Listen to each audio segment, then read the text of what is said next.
कर्म ही आपको अच्छी पोस्ट पर ले जाएगा, अच्छी जगह पर बैठा लेगा।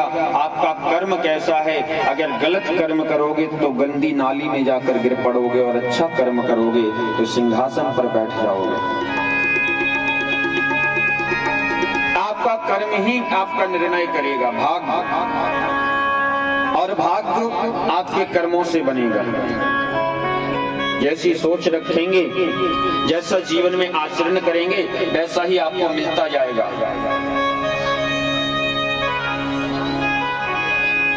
पर करना तो पड़ेगा। कर्महीन नर पावत नाही। भगवान शंकर ने माता पार्वती से कहा, पार्वती कर्महीन लोग होते हैं, किस्मत में भी होता है फिर भी उन्हें नहीं मिलता, क्योंकि उनके कर्म गंदे होते हैं, कर्म उनके खराब होते हैं।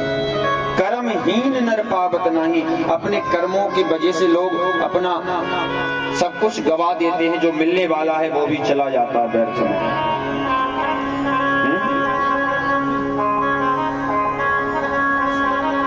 एक घर में 3 लोग रहते थे,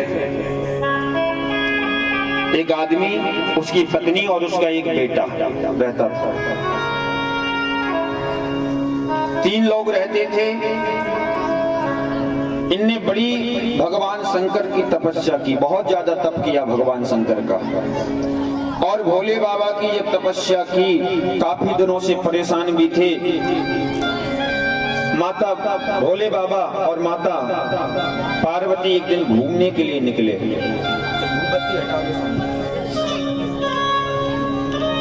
माता पार्वती और भगवान एक दिन घूमने के लिए निकले, भ्रमण करने के लिए। बोले ध्यान से सुनना।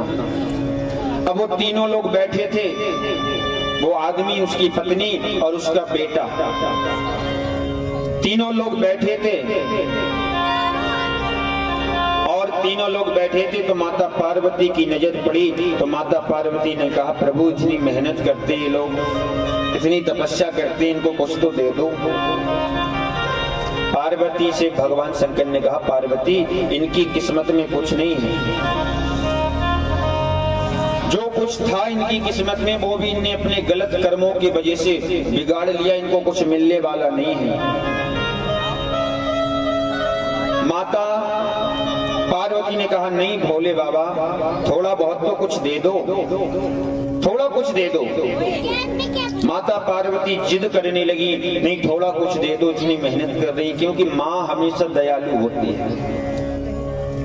भोले बाबा ने कहा, देवी तुम कितना भी कहो, पर इनके काम, इनका कर्म इतना खराब है कि इनको मिलने के बाद भी इनको नहीं मिल पाएगा, हाथ में आने के बाद चला जाएगा, क्योंकि जीवन पर्यंत इनने गलत ही कर्म किए, गलत ही निर्णय लिए, गलत ही लोगों के साथ में बैठा, गलत ही लोगों के साथ में इनने अपनी संगत, अपना जीवन बिताया है।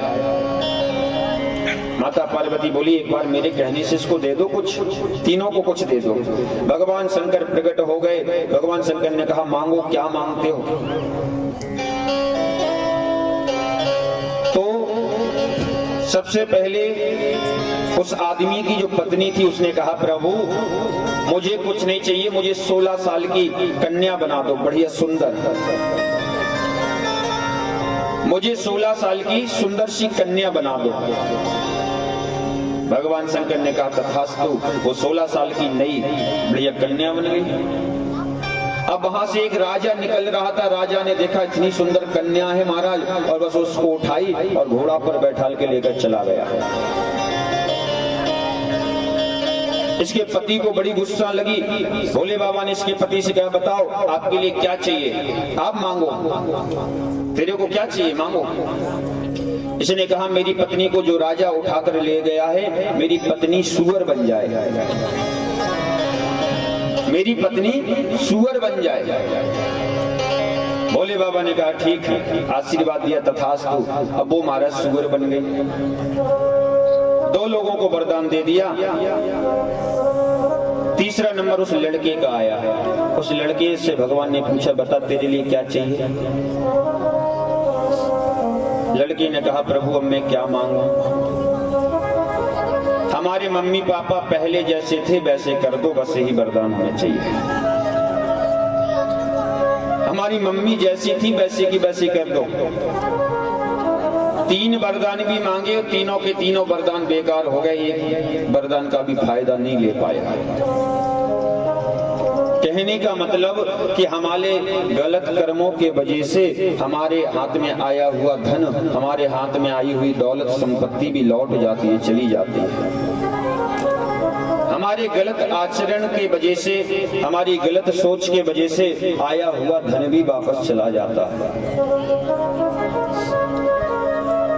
इसलिए तुलसी यह संसार में सबसे मिलियो धाय,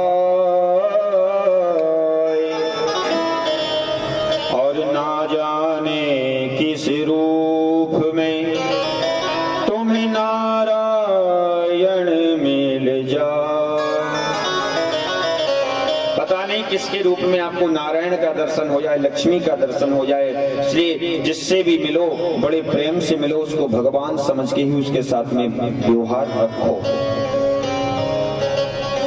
भगवान समझ के ही उसके साथ में व्यवहार करो। ना जाने किस रूप में तुम्हें नारायण मिल जाए। इसलिए महाराज आज महाभारत का युद्ध हुआ और सारे कौरवों का विनाश हो गया, क्योंकि कौरव गलत विचारधारा के थे। और जो गलत विचारधारा का होता है, जो भगवान से दूर रहता है महाराज, उसका विनाश ही होता है।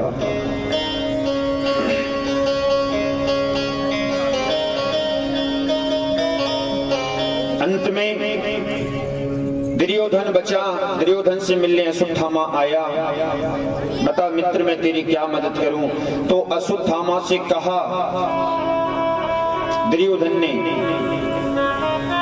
5 पांडव जिंदा बैठे, हम 100 भाई थे, 100 के 100 मारे गए। अगर पांडवों में से एक भी मर जाए तो मेरे प्राण बढ़िया से निकल जाएंगे। एक भी अगर पांडव मर गया तो मैं हंसते हंसते अपने प्राणों को त्याग दूंगा। आज परेशानी केवल इतनी है कि हम केवल दूसरों को देखकर परेशान हो रहे हैं। हमारी आपकी परेशानी ज्यादा बड़ी परेशानी नहीं है, पर दूसरों की परेशानी को देखकर, मतलब दूसरों के सुख को देखकर हम परेशानी में आ रहे हैं।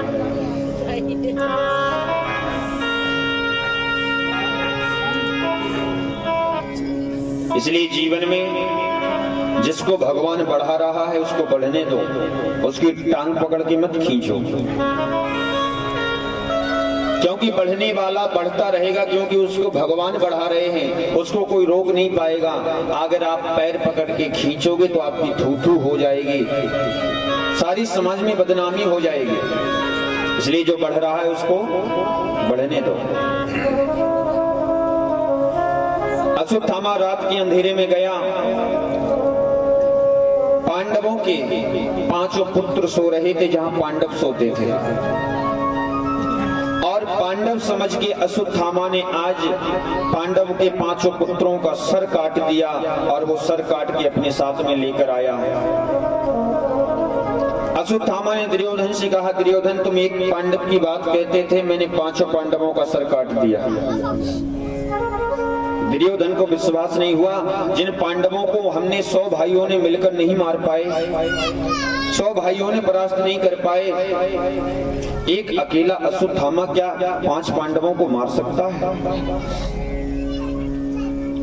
आज भीम के पुत्र का सर उठाकर देखा महाराज, और जैसे उस सर को दबाया तो वो खरबूजे के जैसा फूट गया। दुर्योधन रोने लगा, समझ गया ये पांडव नहीं तो पांडव के पुत्र हैं। अश्वत्थामा से कहा, अश्वत्थामा तूने मेरे वंश में कोई पानी देने वाला नहीं छोड़ा, अब तो मेरे वंश में कोई पानी देने वाला भी नहीं बचा। मेरी दुश्मनी पांडवों से थी, पांडवों के बेटों से नहीं थी। अश्वत्थामा की मृत्यु हुई। सवेरा हुआ, जैसे ही भोर हुई महाराज, द्रौपदी आई देखने तो देखा कि 5 बच्चों का सर कटा हुआ पड़ा है जमीन में। रोने लगी। अर्जुन गए, जाकर आज अश्वत्थामा को पकड़कर लेकर आए। द्रौपदी तुम अपने हाथों से इसको मार दो। पर द्रौपदी के अंदर की जो दया है, जो ममता है, वो बड़ी। आज द्रौपदी ने कहा, अर्जुन मेरे 5 बेटे मर गए, अब वो जीवित नहीं होंगे, और अगर मैं इसको मार दूंगी तो इसकी माँ को भी वही कष्ट होगा जो मुझे हो रहा है। मुझे जो कष्ट मिला मैं बर्दाश्त कर लूंगी, पर मैं नहीं चाहती कि मेरे द्वारा किसी और माँ को कष्ट दिया जाए। जो सज्जन लोग होते हैं ना, अगर उनसे कोई कुछ बोल भी देना तो वो बर्दाश्त कर लेते हैं। ठीक है, हमारे साथ में जो किया, अब हम क्यों इसके साथ में ऐसा करें। पर जो दुर्जन होते हैं वो कहते हैं बदला लेंगे, आज नहीं तो कल, कल नहीं तो परसों लेंगे, जब छोड़ेंगे नहीं। पर जो सज्जन होते हैं, सहनशील होते हैं, वो सोचते हैं चलो कोई बात नहीं, आपने हमारे साथ में किया, अब आपके साथ भगवान करेगा। छोड़ देते वो भगवान के ऊपर। द्रौपदी ने कहा अश्वत्थामा को छोड़ दो, क्योंकि इसको मारने से मेरे बेटे जीवित नहीं होंगे। अश्वत्थामा को छोड़ने की बात मैया द्रौपदी ने कही। कितनी दया है माता द्रौपदी की हृदय में। जीवन में कितनी भी बड़ी परेशानी आ जाए, कितनी भी बड़ी आपदा घटित हो जाए, कितनी भी बड़ी घटना घट जाए, पर कभी आप अपनी ममता को मत खोइए। कभी आप अपनी अंदर की जो दया है, उस दया को मत जाने दीजिए। कि दया धर्म का मूल है, पाप मूल अभिमान, और तुलसी दया न छोड़ियो, जब तक घट में है प्राण। जब तक इस शरीर में प्राण है, हमें दया करनी चाहिए, सब पर दया दिखलानी चाहिए, दया नहीं छोड़नी चाहिए। ये मनुष्य मात्र का कर्तव्य है।